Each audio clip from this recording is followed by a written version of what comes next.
বলখের বাদশা ইব্রাহিম ইবনে Adham রাদিয়াল্লাহু তাআলা, ওনার জীবনী পড়লে দেখবেন একটা বিশাল বড় রাজ্য বলখ, তার উনি বাদশা ছিল, রাজত্ব করে। কোনো একদিন রাতে রাজপ্রাসাদে আরামে শুয়া শুয়া চিন্তা করতেছে, আরে দুনিয়াতে আমি রাজার সম্মান পাইলাম, রাজত্ব পাইলাম, কোনো কিছুর আমার কমতি নাই, যা চাই চাওয়ার আগে পাই। কিন্তু এই দুনিয়া তো চিরস্থায়ী না, আসল দুনিয়া তো হইল পরকাল। সুতরাং এই দুনিয়াতে আমি রাজা বাদশাহীর মতো থাকলাম, আর পরকালে যদি আমার মর্যাদা আল্লাহর কাছে ভালো না হয়, তাহলে আমার এই জীবনের কোনো দাম নাই। সুতরাং উনি মনে মনে ভাবতেছে কি করে আল্লাহর প্রিয় বন্ধু হওয়া যায়। বড় করে বলি সুবহানাল্লাহ। কোথায় শুয়ে শুয়ে ভাবতেছে? রাজপ্রাসাদে। বলেন কোথায়? রাজপ্রাসাদে গভীর রজনীতে নিজ নিজের কল্পনা জল্পনা, কি করে আল্লাহওয়ালা হওয়া যায়।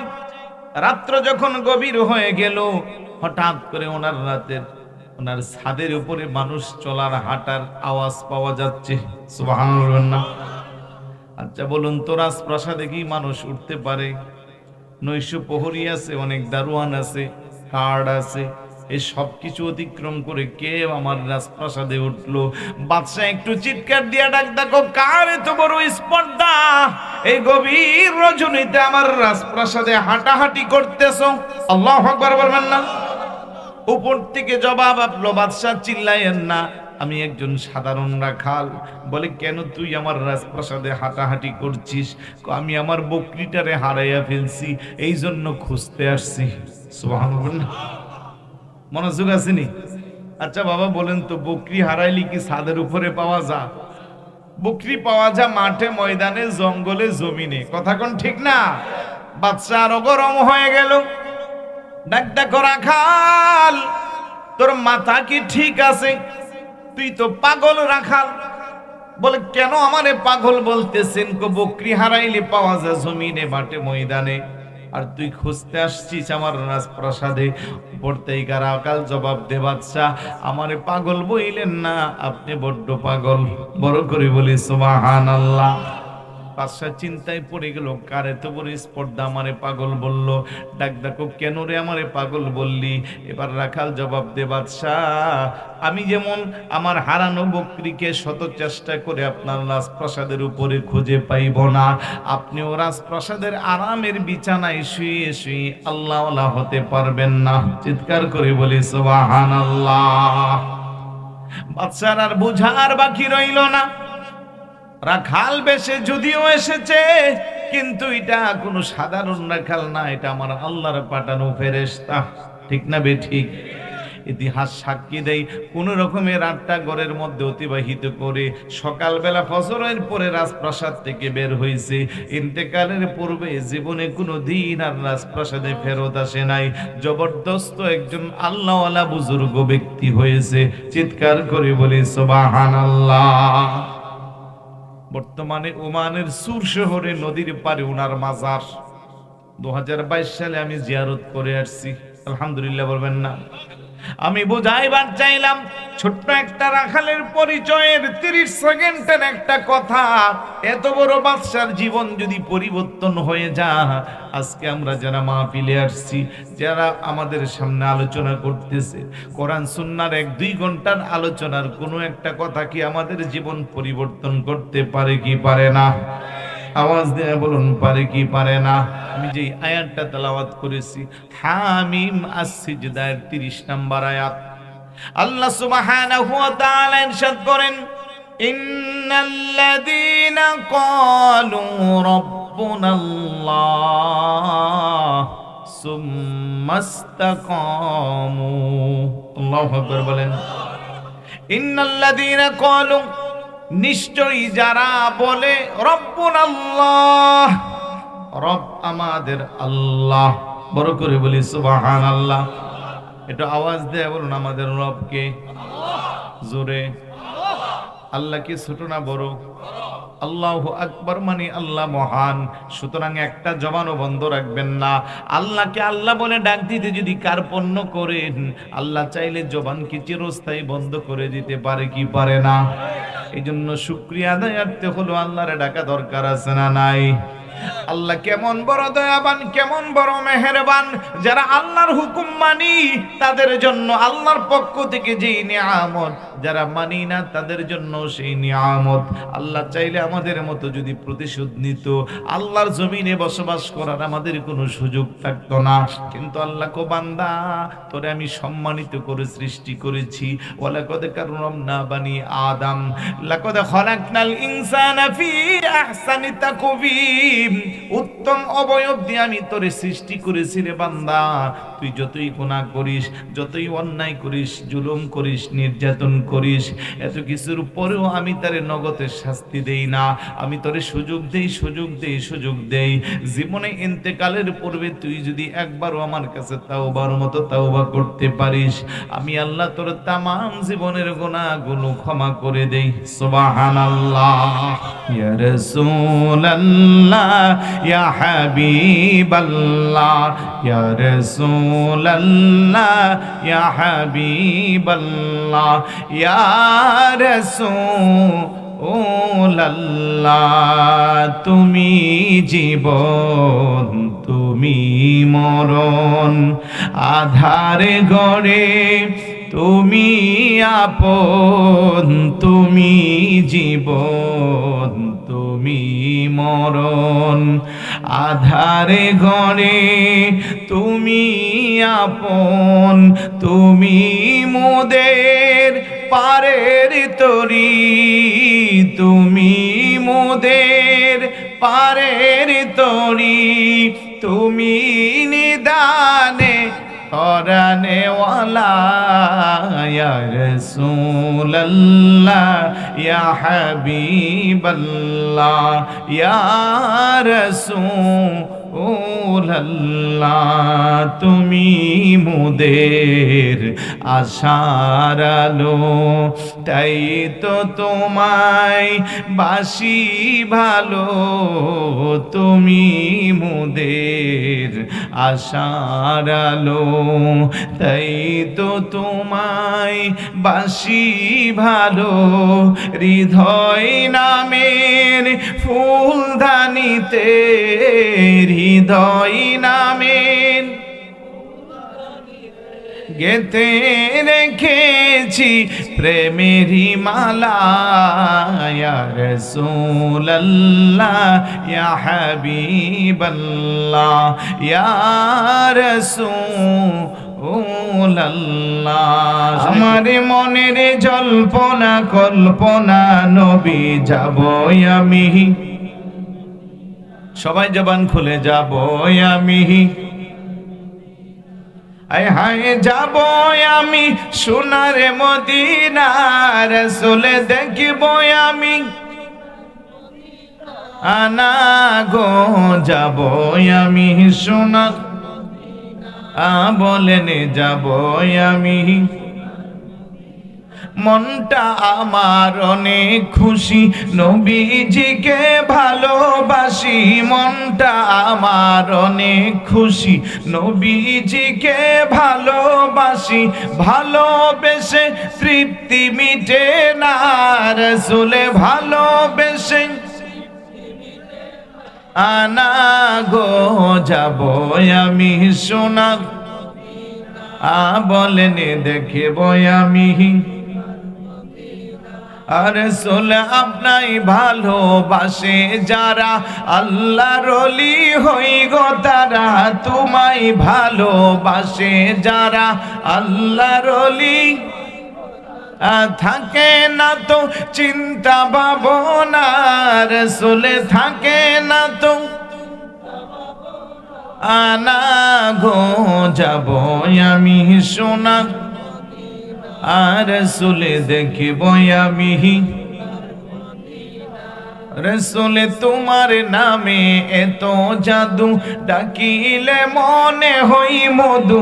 আপনার নামে এত জাদু, ডাকিলে মনে হই মধু। ওই মধু কোথাও মিলবে না, রাসূল ওই মধু। আনা গো যাব আমি সোনা, রাসূলে দেখব আমি। জোরে বলি মারহাবা। আল্লাহ যেন সবার জীবনে একবার হলেও নসিব করে, আমিন। যারা দেখেছি যেন বারবার দেখতে পারি, আমিন। আমিন বলবেন না? যাওয়ার ইচ্ছা নাই নাকি? এটা জোরে কর না আমিন। কিশোরগঞ্জ জেলার তারাইল উপজেলা আকুবপুর মধ্যপাড়া যুব সমাজের উদ্যোগে অষ্টম বার্ষিক ইসালা সওয়াব ও দুয়ার মাহফিল 2025 এর সম্মানিত সুযোগ্য সভাপতি, আমাদের সকলার সুপরিচিত আহলে সুন্নাত ওয়াল জামাতের প্রবীণ আলিম দ্বীন হযরতুল হাজ আল্লামা মুস্তাফা মুহাম্মদ আব্দুল কাদের সাগে জিলানী সাহেব মাদ্দাজিল্লাহুল আলী, সুযোগ্য প্রিন্সিপাল আকুবপুর রাজ্জাকিয়া দারুস সুন্নাহ আলিম মাদ্রাসা, হুজুর সম্ভবত আগামী রবিবারে পবিত্র উমরার উদ্দেশ্যে রওনা দিবেন। আমরা দোয়া করব আল্লাহ পাক যেন হুজুরকে সহি সালামতে পবিত্র উমরা হজের যাবতীয় হুকুম আহকামগুলো পালন করে সুস্বাস্থ্যের সহিত আমাদের সামনে আবার ফেরত আসে। পাশাপাশি আমরাও আরজি দিব আমাদের সবার পক্ষ থেকে বিশেষ বিশেষ মোনাজাতে আমাদের জন্য স্মরণ করবেন। আল্লাহর প্রিয় হাবিবের রওজা মুবারকে আমাদের জন্য সালাম পৌঁছাবেন, আমাদের জন্য দোয়া করবেন, আমরাও যেন বারবার যেতে পারি। সবাই বলি আমিন। এতক্ষণ আলোচনা করেছেন আপনাদের সবার সুপরিচিত গারুয়া দরবার শরীফের খাদেম মাওলানা মোহাম্মদ শামসুল ইসলাম অন্ধ হাফেজ হুজুর। আল্লাহ হুজুরের হায়াতেও যেন বরকত দান করে। উপস্থিত আছেন আমার মহাব্বতের মাওলানা সুলাইমান সাহেব খলিফা সোনাকান্দা দরবার শরীফ, আরো আছেন মাওলানা নুরুল আলম মুস্তফা সাহেব, মাওলানা নুরুল হক সাহেব, মাওলানা নিজামুল হক সাহেব, মাওলানা হারুনুর রশিদ সাহেব, মাওলানা মুফতি শহীদুল্লাহ সাহেব, মাওলানা আতাউর রহমান সাহেব, মাওলানা মোহাম্মদ কাদির বাচ্চু সাহেব সহ অসংখ্য অগণিত উলামায়ে কেরাম, অতিথিবৃন্দ, সামনে বসা নবী প্রেমিক, অলি প্রেমিক, মাহফিল প্রেমিক, কোরআন সুন্নাহ প্রেমিক, আশিক রাসূল ভাইরা, পর্দার অন্তর আড়ালের মা ও বোনেরা, যুবক আমার সাথী ভাইয়েরা, ছোট ছোট কলিজার টুকরারা, সবার প্রতি আবার আন্তরিক সালাম। আসসালামু আলাইকুম ওয়া রাহমাতুল্লাহি ওয়া বারাকাতুহু। সর্বপ্রথম মহান আল্লাহ সুবহানাহু ওয়া তাআলার দরবারে অসংখ্য গণিত শুকরিয়া, যে আল্লাহ দয়া করে, মায়া করে, মহব্বত করে আল্লাহ পাকের অসংখ্য গণিত বান্দা বান্দি থেকে যাচাই করে, বাছাই করে, নির্বাচিত করে আজকের এই আজিমুস শান বেহেশতের বাগানে আসার, বসার, কিছু বলার, শ্রবণ করার তৌফিকটুকু দান করেছেন। সে আল্লাহর দরবারে শুকরিয়া আদায় করা দরকার আছে কি নাই? আসুন সকল একবার অন্তরস্থল থেকে সবটুকুন আবেগকে উদ্ধার করে মহাব্বতের সাথে সমবেত কণ্ঠে রাতের এই নিস্তব্ধতাকে বন্ধ করার লক্ষ্যে সিংহের মতো গর্জন দিয়ে চিৎকার করে বলি আলহামদুলিল্লাহ। আর একটু জোরে বলি আলহামদুলিল্লাহ। সাথে সাথে লক্ষ কোটি দরুদ ও সালাম জানাই আল্লাহরই সৃষ্টি জগতের যিনি প্রথম এবং প্রধান আকর্ষণ, সমস্ত নবী রাসূলদের মাথার মুকুট, শামসুল হিদায়াত, আফতাবে নবুয়ত, শাহে রিসালাত, আপনার নবী আমার নবী, तमाम विश्व जगतेर नबी, इमामुल अम्बिया, अशरफुल अम्बिया, सय्यिदुल अम्बिया, शम्सुद्दुहा, बदरुद्दुजा, नूरुल हुदा, नूरुन अला नूर, सय्यिदना शफीना हबीबना व मौलाना मुहम्मद सल्लल्लाहु ताआला अलैहि वसल्लमर कदमे दुरूद व सालाम जेन अल्लाह कबूल और मंजूर करे बोली आमीन। আর একটু জোরে বলি আমিন। ঘুম চলে আসছে নাকি? সবাই সুস্থ আছেন? কিন্তু আপনাদের চেহারাগুলা কেন যেন মলিন মলিন, মনে হয় আমারে দেখার পরে রাগ করে ফেলছেন। হ্যাঁ, আপনাদের সাথে কি আমার কোনো শত্রুতামি আছে? তাহলে একটু চেহারার মধ্যে হাসি উজ্জ্বল ভাব রাখতে হবে। বিজ্ঞান বলে face is the mirror of mind. মানুষের চেহারা দেখলে তার ভিতরের অবস্থা বোঝা যায়। কথা বলেন ঠিক না? তাহলে আমরা কি সবাই সুস্থ আছি? বলি আলহামদুলিল্লাহ। আলহামদুলিল্লাহ। ইমানদার মুমিন সর্ব অবস্থায় শুকরিয়া আদায় করবে কার? আলহামদুলিল্লাহ আলা কুল্লি হাল। মুস্কি মুস্কি হাসি বাপ রাখলে আমার একটু কথা বলতে সুবিধা হয়, আমি বুঝবো যে আমার কথাগুলো আমার ভাইয়েরা বুঝতেছে। আপনাদের কি লস হবে নাকি? চেহারায় হাসি রাখলে লস না, বরং কি পরিমাণের লাভ। আল্লাহ নবী কুমান তামাসসাকা বিসুন্নতি ইনদা ফাসাদি উম্মতি ফালাহু আজরু মিআতি শাহীদিন। ফিতনা ফাসাদের যুগে আমার কোন উম্মত যদি একটা সুন্নতের উপরে আমল দেয়, তার আমল নামায় 100 গলা কাটা শহীদের সওয়াব। তাবাসসুম তথা মুস্কি হাসি দেওয়া রাসূলে পাকের সুন্নাত। মারহাবা বলবেন না? এই যে একটু সবার চেহারায় একটু একটু হাসি আসছে, এখন একটু কথা বলতে আমার সাহস জাগবে, ভালো লাগবে। আমি কোরআনুল কারীমের 24 নম্বর পারা হিফজুল কোরআনের 18 এবং 19 নম্বর পৃষ্ঠা মিলিয়ে কিছু তেলাওয়াত করেছি। আমার তেলাওয়াত কি তো সর্বশেষ আয়াতের দিকে নজর দিয়ে, অর্থাৎ সূরা হামিম আস-সিজদা এর 30 নম্বর আয়াতের দিকে নজর দিয়ে কিছুটা সময় কথা বলবো। আল্লাহ পাক যেন বলার তৌফিক দান করেন। আমিনের আওয়াজটা একটু বড় হবে। দূর দূরান্ত থেকে কষ্ট করে যারা আসছেন, পাতলা সামিয়ানা নিচে মাটির বিছানা বসেছেন, নিজেদের কি খুব অপরাধী মনে হচ্ছে? ছোট মনে হচ্ছে? না, বরং এমনও হতে পারে আমরা যারা মজলিসের সৌন্দর্যের জন্য উপরে বসেছি, আমাদের চেয়ে আপনারা অনেক মূল্যবান। আপনাদের মাঝে এমন অনেকেও আছে যাদের মর্যাদা আল্লাহর কাছে আমাদের চেয়েও বেশি। তো এই মজলিসে আমরা যতক্ষণ থাকবো, আমি আপনাদের কাছে দুটো জিনিস চাবো, একটি হলো আদব আর একটি হলো মুহাব্বত। যে মজলিসে আদব থাকবে সেখানে আল্লাহর রহমত নাজিল হবে, আর যে ইবাদতে মুহাব্বত থাকবে সেটা আল্লাহর দরবারে কবুল হবে। বড় করে বলি সুবহানাল্লাহ।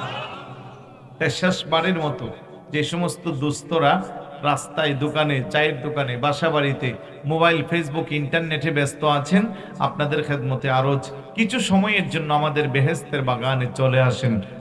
আপনি আসতে চাইবেন, এখনো শয়তান আপনাকে বোঝাচ্ছে যে আরেকটু পরে যাও, আরেকটু পরে যাও, এরকম বলতে বলতে মাগরিবের পর থেকে এখনো আপনার ভিতরে আসতে দেয় নাই। এরকম একজন আপনার আমার বন্ধু আছে না? তার নাম কি? এটা কি বন্ধু না শত্রু? আওয়াজ দেয় বলুন, এটা কি? আল্লাহর ভাষা অনুযায়ী এটা শত্রু। এই শয়তান বড় মারাত্মক। আপনি অনেক দূর থেকে আসছেন, কিন্তু এখনো বসে আছেন চায়ের দোকানে, সে আপনাকে ঢুকতে দিচ্ছে না, কারণ সে আল্লাহর সাথে চ্যালেঞ্জ করছে, তোমার বনি আদমকে আমি ভালো থাকতে দিব না। নাউজুবিল্লাহ বলবেন না? কোরআনুল কারীমের 8 নম্বর পারা হিফজুল কোরআনের 11 নম্বর পৃষ্ঠা সূরা আরাফের 16 এবং 17 নম্বর আয়াত দেখেন সে কি বলে, জানা দরকার আছে নি? قال فبما أغويتني لأقعدن لهم صراطك المستقيم। শয়তান কা আল্লাহ, তুমি আমার অভিসম্পাদনার লানত দিয়ে বের করে দিচ্ছ, সুতরাং আমি দেখব তোমার বান্দারা কি করে সোজা পথে অগ্রগামী হয়। আমি রাস্তার মোড়ে মোড়ে উৎপেতে বসে থাকবো, তারা যেন ভালো কাজে যেতে না পারে।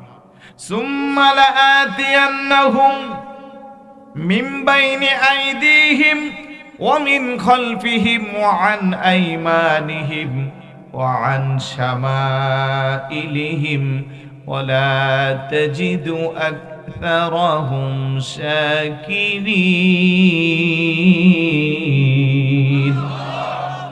শয়তানকে আমি তাদের সামনের দিক দিয়ে বাধা দিব, পিছনের দিক দিয়ে বাধা দিব, ডান দিক দিয়ে বাধা দিব, বাম দিক দিয়ে বাধা দিব। ওয়ালা তাজিদু আকসারাহুম শাকিরিন, ফলে তুমি তোমার বান্দাদেরকে তোমার কৃতজ্ঞশীল বান্দার অন্তর্ভুক্ত পাইবে না। চিৎকার করে বলি নাউজুবিল্লাহ। ও আমার খুব মধ্যপাড়ার যুবক, তুমি ভাবতেছো এই বছর মাহফিলে যাব না, আগামী বছর যাব, কিন্তু তুমি একটু তাকাইয়া দেখো, তোমার মতো হাজার হাজার যুবক ছিল যারা মার বুককে খালি কইরা, বাবার বুকটারে খালি কইরা, এলাকার মানুষকে সুখের সাগরে বাসাইয়া ওই না কবরস্থানের 3.5 হাত মাটির নিচে তারা চিরস্থায়ী ঠিকানা গড়ে নিয়েছে। সুতরাং আর দেরি না করে সুযোগ থাকলে কিছুটা সময়ের জন্য আজকের এই বিশাল সুন্নি মহাসম্মেলনের ভিতরে চলে আসো। আল্লাহ যেন ভাইদেরকে আসার তৌফিক দান করে, বলুন আমিন। আর একটু জোরে বলুন আমিন।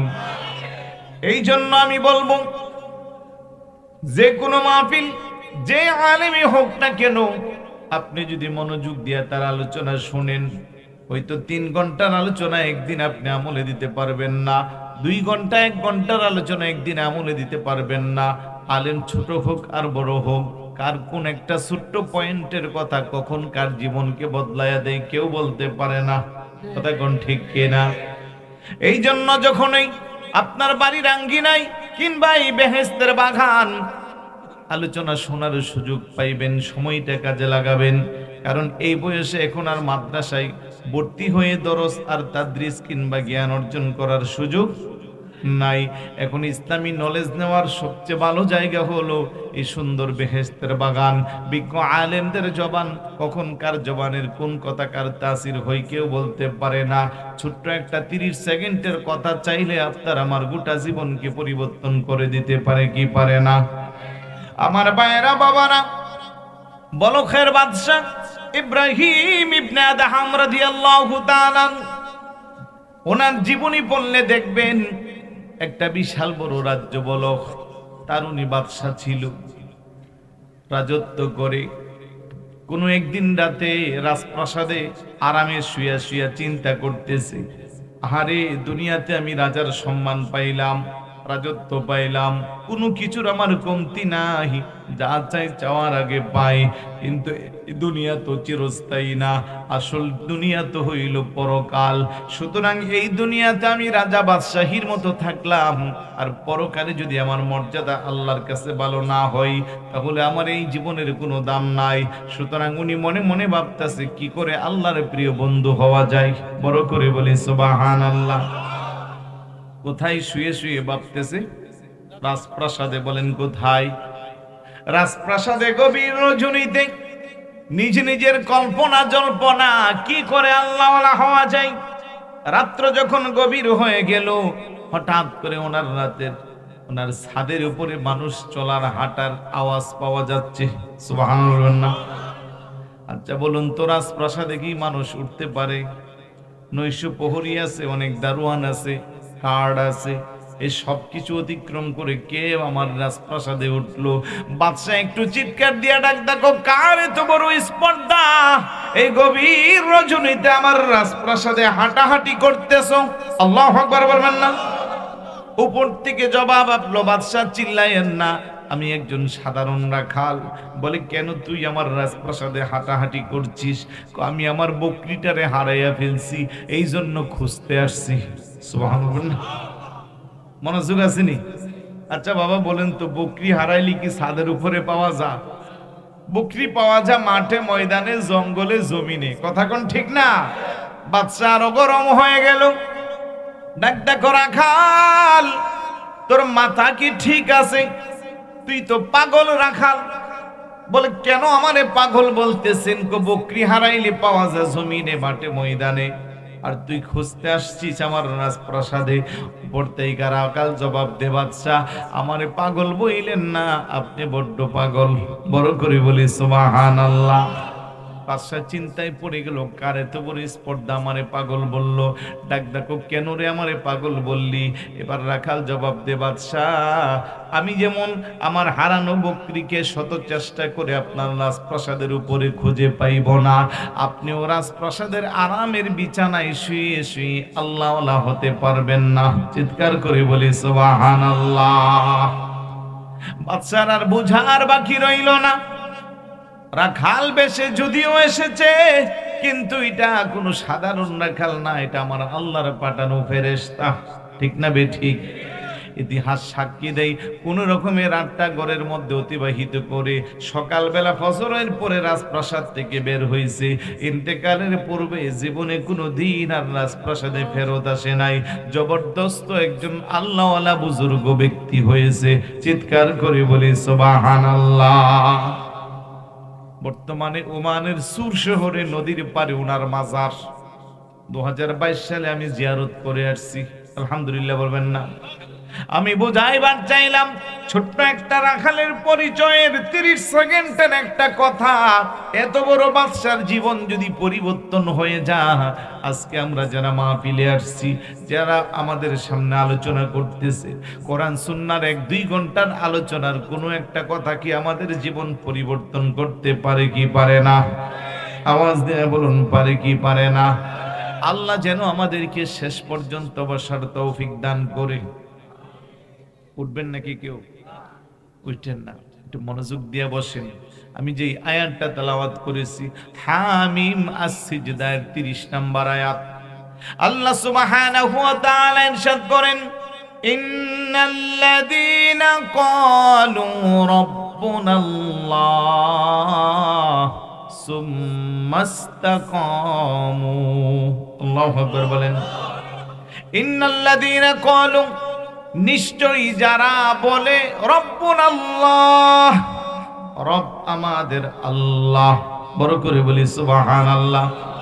একটু আওয়াজ দিয়ে বলুন, আমাদের রবকে জোরে। আল্লাহ কি ছোট না বড়? আল্লাহু আকবার মানে আল্লাহ মহান। সুতরাং একটা জবানও বন্ধ রাখবেন না। আল্লাহকে আল্লাহ বলে ডাক দিতে যদি কার্পণ্য করেন, আল্লাহ চাইলে জবানকে চিরস্থায়ী বন্ধ করে দিতে পারে কি পারে না? এই জন্য শুকরিয়া আদায়ার্থে হলো আল্লাহরে ডাকা দরকার আছে না নাই? আল্লাহ কেমন বড় দয়াবান, কেমন বড় মেহেরবান। যারা আল্লাহর হুকুম মানি তাদের জন্য আল্লাহর পক্ষ থেকে যেই নিয়ামত, যারা মানি না তাদের জন্য সেই নিয়ামত। আল্লাহ চাইলে আমাদের মতো যদি প্রতিশোধ নিত, আল্লাহর জমিনে বসবাস করার আমাদের কোনো সুযোগ থাকতো না। কিন্তু আল্লাহ কো বান্দা, তোরে আমি সম্মানিত করে সৃষ্টি করেছি। ওয়ালাকাদ কাররামনা বানি আদম, লাকাদ খালাকনাল ইনসানা ফি আহসানি তাকওয়িম। উত্তম অবয়ব দিয়ে আমি তোরে সৃষ্টি করেছি রে বান্দা। তুই যতই গুনাহ করিস, যতই অন্যায় করিস, জুলুম করিস, নির্যাতন করিস, এত কিছুর পরেও আমি তারে নগদের শাস্তি দেই না। আমি তোরে সুযোগ দেই, সুযোগ দেই, সুযোগ দেই। জীবনে ইন্তেকালের পূর্বে তুই যদি একবারও আমার কাছে তাওবার মতো তাওবা করতে পারিস, আমি আল্লাহ তোর তামাম জীবনের গুনাহগুলো ক্ষমা করে দেই। সুবহানাল্লাহ। এমন দয়াবান মেহেরবান আল্লাহরে জবান খুলে সর্বশক্তি দিয়ে ডাক দেওয়া দরকার আছে না নাই? জবান খুলে বলুন, হায়াতের মালিক কে? রিজিকের মালিক কে? সম্মানের মালিক কে? আমরা ডাকবো কাকে? সবাই পিছনে সামনে ডানে বামে ডাক দিয়া বলুন আল্লাহ। আর একটু জোরে বলি আল্লাহ। ইন্নাল্লাযীনা ক্বালু রাব্বুনাল্লাহ, নিশ্চয়ই যারা বলে রব আমাদের আল্লাহ। সুবহানাল্লাহ। আমাদের রব কে? আরো জোরে। কারণ আমরা ঈমানদার, আমরা মুসলমান। কথা কোন ঠিক কি না? আমাদের রব আল্লাহ। আল্লাহকে নিশ্চয়ই যারা বলে রব আমাদের আল্লাহ, সুম্মাস্তাকামু, অতঃপর সেই কথার উপরে স্থির থাকে, অবিচল থাকে, অটল থাকে। পৃথিবীর কোনো বাধা বিঘ্নতা, কোনো শক্তি অপশক্তি তাকে সেই কথা থেকে দূরে সরাইতে পারে না। এমন পাক্কা ঈমানদার যারা, এমন পাক্কা আল্লাহর প্রিয় বান্দা যারা, আল্লাহ কো তাতানাজ্জালু আলাইহিমুল মালাইকা, আমি তাদের জন্য আমার ফেরেশতা পাঠাবো। তাফসীরে আসছে কেন ফেরেশতা পাঠাবেন? তাদেরকে সাহায্য সহযোগিতা করার জন্য। কোথায় সাহায্য করা হবে? তার কবরে, তার মরণে, তার হাসরে, তার মিজানে, তার ফুলসিরাতে। বড় করে বলে সুবহানাল্লাহ। আল্লাহ তাখাফু ওয়ালা তাহজানু, তার কোনো ভয় নাই, তার কোনো চিন্তা নাই। আল্লাহ খাউফুন আলাইহিম ফিদ দুনিয়া, দুনিয়াতে তার কোনো ভয় নাই। ওয়ালা হুম ইয়াহজানুনা ফিল আখিরাহ, আখিরাতে তার কোনো চিন্তা নাই। ওয়া আবশিরু বিল জান্নাহ, তার জন্য রয়েছে জান্নাতের শুভ সংবাদ। কোন জান্নাত? জান্নাতিন তাজরি মিন তাহতিহাল আনহার খালিদিনা ফিহা আবাদা, যেই জান্নাতের নিচে দিয়া ঝর্ণা সমূহ প্রবাহমান। আল্লাতী কুনতুম তুআদুন, যেই জান্নাতের ওয়াদা আমি আল্লাহ নিজেই করেছি। আল্লাহ কোথায় করেছেন? আল্লাহ কো ইন্নাল্লাযীনা আমানু ওয়া আমিলুস সালিহাত কানাত লাহুম জান্নাতুল ফিরদাউসি নুজুলা। চিৎকার করে বলি সুবহানাল্লাহ। জান্নাত আমাদের দরকার আছে না নাই?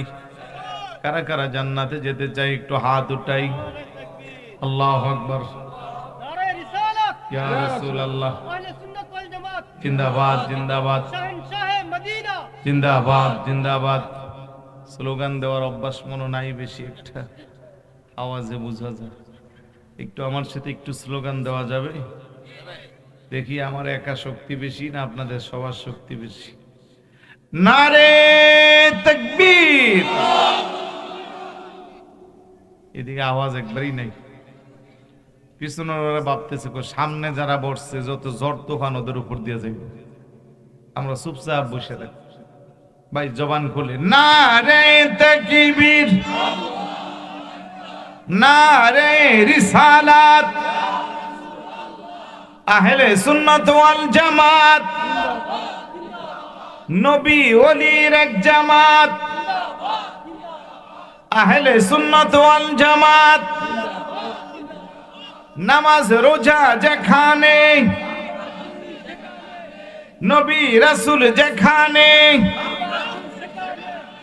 ওলি আল্লাহ যেখানে, আল্লাহ তুমি কবুল করো। তবে যেই কজন বসছেন সব খাঁটি, ভেজাল নাই। মারহাবা বলবেন না? ঠিক না? না হয় এই কনকনে শীতে কেউ বসে থাকে, মনোযোগ দিয়ে একটু ঘুমটা নিয়ে, লম্বা চোরা বক্তব্য দিয়ে আপনাদের ধৈর্যের বিচ্ছুতি ঘটাবো না। প্রচন্ড ঠান্ডা, তাও মনে কালকে থেকে আজকে একটু কম আছে। কালকে আমি মাহফিল করছিলাম, পরে দেখতেছি আমার কান টান সাইড সব অবসর মতো হয়ে গেছে। আজকে সেই তুলনায় একটু কম আছে, আলহামদুলিল্লাহ বলি। মনোযোগ আসেনি এ পর্যন্ত যা বলছি, বুঝতে কারো অসুবিধা হচ্ছে? একটা কথাও কি কোনো অপ্রয়োজনীয় বলছি? বলি না, কারণ কোরআন হাদিসের সত্যিকারের কথাগুলা বলতে বলতেই কোন সময় 2 ঘন্টা চলে যায় টের পাওয়া যায়। তাহলে আজে বাজে কিচ্ছা কাহিনী বলে যুগ করে মজা করে কোনো সময় অতিবাহিত করার প্রয়োজন নাই। একটু আমাকে সহযোগিতা করবে। তাতানাজ্জালু থেকে পরের কথাগুলো হলো তাকে সাহায্য করব কোথায়? মরণে, কবরে, হাসরে, মিজানে, ফুলসিরাতে। সুবহানাল্লাহ বলবেন না? তার কোনো ভয় নাই, তার কোনো চিন্তা নাই। দুনিয়াতে ভয় নাই, আখিরাতে চিন্তা নাই। তার জন্য রয়েছে আল্লাহর ওয়াদাকৃত জান্নাত। তো ওই জান্নাত যারা পেতে চায়, আগের কথাগুলো যদি আমরা আবার একসাথে নেই, কারা পাবে? মুখে যারা স্বীকৃতি দিয়েছে রব আমাদের আল্লাহ। এবার আসুন যে পয়েন্টে আমি কথা বলবো, ইন্নাল্লাযীনা ক্বালু রাব্বুনা আল্লাহ, বড় ঈমানদার যারা, তাদের জন্য কিন্তু পরের পুরস্কার নাই।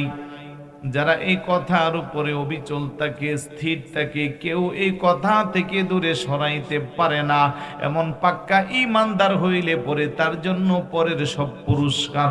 বড় করে বলি সুবহানাল্লাহ। আমি জানতে চাই আকুব্বুর মধ্যপাড়া তরাইলেন আজকের মাহফিলে আমরা যারা ঈমানদার আশিকরা বসেছি, আমাদের ঈমান আছে না নাই? পিছনে আওয়াজ দেন। কম না বেশি? বেশির আওয়াজটাও বেশি হচ্ছে না, তার মানে নিজের বিবেক বাধা দেয় যে কেমনে আমি বেশি ঈমানদার বলবো। সকাল থেকে ঘুম থেকে উঠেই তো আমি অপরাধের মধ্যে লিপ্ত হয়ে যাই। রাতের বিছানায় যাওয়ার আগ পর্যন্ত আমার দ্বারা কত অপরাধ হয়, কত মানুষকে আমি ঠগাই, কথা বলতে গেলে মিথ্যা কথা বলি, চুগলখুরি করি, গীবত করি, অন্যের হক নষ্ট করি, দুই ভাইয়ের মধ্যে দ্বন্দ্ব বিবাদ সৃষ্টি করি। এই স্বভাবের, এই অভ্যাসের মুসলমান ইমানদার আমাদের সমাজে আছে না নাই? ও মুসলমান, তুমি জানো না তোমার আমার মর্যাদা কত বেশি? আল্লাহ তোমারে আমারে ঈমানের মতো বড় নিয়ামত দান করেছে। আল্লাহ বলে, ইয়া আইয়ুহাল্লাযীনা আমানুত্তাকুল্লাহা হাক্কা তুকাতিহি ওয়া লা তামুতুন্না ইল্লা ওয়া আনতুম মুসলিমুন। ওহি ঈমানদারেরা, তোমরা যারা ঈমান এনেছো, ইত্তাকুল্লাহ, আমি আল্লাহকে ভয় করো, হাক্কা তুকাতিহি, ভয় করার মতো ভয় করো, ওয়ালা তামুতুন্না ইল্লা ওয়া আনতুম মুসলিমুন, পরিপূর্ণ মুসলমান না হইয়া মৃত্যুবরণ করিও না, পরিপূর্ণ মুসলমান না হইয়া কবরে যাইও না। কথা কোন ঠিক কিনা? পরিপূর্ণ ঈমানদার আর মুসলমান হইতে গেলে আল্লাহর ভয় অন্তরে থাকা দরকার আছে। আচ্ছা, আল্লাহর ভয় যদি অন্তরে থাকে, আমরা কি আমাদের ঈমানকে 50 টাকা 40 টাকার কাছে বিক্রি করতে পারি? বাবা একটু জবাব দেন, পারি? এতটুকুর আলোচনার যা বুঝছেন, একজন ঈমানদারের ঈমানকে যদি এক পাল্লায় রাখা হয় আর এই দিক দিকে যদি 100 কোটি টাকা রাখা হয়, মূল্য কার বেশি? আর একটু জোরে বলুন না, কার? ঈমানদারের ঈমানের মূল্য বেশি। কিন্তু আমি এই সমাজ থেকে যদি এক্সাম্পল দিই, এমনও দেখা যাবে মাত্র 10 টাকার কাছেও আমরা ঈমান বিক্রি করতেছি। বলবো? দুই একটা এক্সাম্পল দিলে বুঝবেন, তাইলে আলোচনাটা মজা পাবেন। আমি কিন্তু সুম্মাস্তাকামুর তাফসীর করব কিছুটা সময়, যদি আপনারা সুযোগ দেন আর কি। তাহলে উঠবেন না কেউ। দুই একটা এক্সাম্পল দিলে বুঝার পরে আলোচনাটা শুরু করলে একটু বুঝতে বা আলোচনাটার মধ্যে একটু গভীরতা পাওয়া যাবে ইনশাআল্লাহ। আপনাদের বাজারের নাম কি? আকুবপুর, সুন্দর নাম। বাজারটা কোন দিকে? দুধের বাজার বসে? দুধের বাজার বসে যে এরকম বাজার আছে, কোন দিকে? কালীগঞ্জ। এই তো ফেলে আসলাম। সকালবেলা না দুপুরে? দুধের হাটটা কিরকম বসে? এরকম দুধের বালতি নিয়ে নিয়ে সবাই সারিবদ্ধভাবে বসে, যাদের যা প্রয়োজন দেখে দেখে ভালো মন্দ যার যার মতো করে নিয়ে নেয়, ঠিক না? 1 কেজি দুধের দাম কত? 60-70 টাকা। আধা কেজি 30-35 টাকা। এই তো হিসাবটা। আচ্ছা, মনে করেন আগামীকাল কালীগঞ্জ বাজারে সকাল 7টা বাজে দুধের বাজার একবারে জমজমাট, মূল উর্বর সময়, দুধ বিক্রি হচ্ছে 60-70-80, যাই হোক একটা রেঞ্জে চলছে। ঠিক সেই মুহূর্তে কোনো একজন আইসা বলতেছে, আমাদের ইউনো মহোদয় আসছে, সাথে একজন ম্যাজিস্ট্রেট আসছে, আরো 3 জন পুলিশ, আর হাতে একটা ব্যাগ, একটা মেশিন, দুধের বাজারে নাকি দুধ পরীক্ষা করবে। তাহলে দেখবেন 1 মিনিটের মধ্যে বালতির জায়গা বালতি পড়ে আছে, অনেক বালতির মালিক পিছনে নাই। আওয়াজ দিয়ে বলুন আছে না নাই? আর একটু জোরে বলুন আছে না নাই? আমি কিন্তু সবার কথা বলতেছি। কিছু কিছু বালতি আছে পিছনে কি নাই, লোক নাই, মালিক নাই। এবার কারণটা কি আপনারা বলেন? বলেন কি কারণ? এই দুধের মধ্যে কি আছে? কি ভেজাল? খাঁটি পানি। কি আছে? এখানে খাঁটি গরুর দুধ পাওয়া যায়। এখন পরীক্ষা করার পরে পানি পেয়েছে, এগুলো করে গেছে, বেটা তুই এখন লিখতি খাঁটি গরুর দুধ পাওয়া যায়। তো বলতেছে, আমি কি মিথ্যা লিখছি নাকি? আমার গরু তো খাঁটি, দুধে না ভেজাল। কথা কোন ঠিক না? যদি লেখা থাকতো এখানে গরুর খাঁটি দুধ পাওয়া যায়, তাইলে তুমি আমারে ধরতে পারতা ভাই। তোমার বুঝতে বুঝ হয়েছে, আমি আমারটা সিস্টেম করেও এখানে সাইনবোর্ড লাগাইছি। নাউজুবিল্লাহ বলবেন না? তাহলে বোঝা গেল আল্লাহর এমন কিছু বান্দা আছে যারা নামাজ পড়ে, রোজা রাখে, কিন্তু বাজে অভ্যাস। প্রত্যেক দিন গাভী দহন করে দুধরারে যখন ওজন দেয়, 3 কেজি হওয়ার জন্য আর অল্প একটু বাকি, এবার উনি নিজে নিজে আন্দাজ করে একটা ফতোয়া ভিতরে সৃষ্টি করে অল্প একটু পানি দিলে কিছু হবে না, আছে না নাই? আবার কেউ আছে আধা কেজি বাড়াইয়া দে, আছে না নাই? আধা কেজি দুধের দাম কত? 35 টাকা। আর অল্প একটু দিলে কিছু হবে না, এই ফতোয়া যারা দে হয়তো সর্বোচ্চ 5 টাকা, ঠিক না?